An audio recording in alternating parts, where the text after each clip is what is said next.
ఎటువంటి పంటలు పండుతాయి?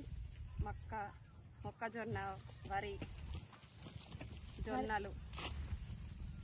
మీరు పండించిన పంటకు గిట్టుబాటు ధరలు లభిస్తాయా? మొక్కకు ఒక్కదానికే లభిస్తున్నది. ఇక వర్షాకాలంలో ఎలాంటి నష్టాలు జరుగుతాయి? వర్షాకాలంలో బాగా నష్టాలు ఉంటాయి.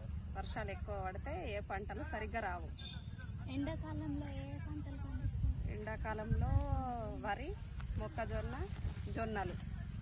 పంట దిగుబడి మీరు అనుకున్న విధంగా వస్తుందా? అది వాతావరణంని బట్టి వస్తుంది. మీకు పంట చేతికి రావడానికి ఎలాంటి సమయం తీసుకుంటుంది?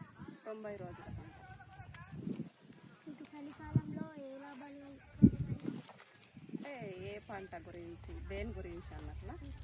చలికాలంలో అంటే ఈ మొక్కజొన్న ఒకటే మంచిగా వస్తుంది అంతే. ఇక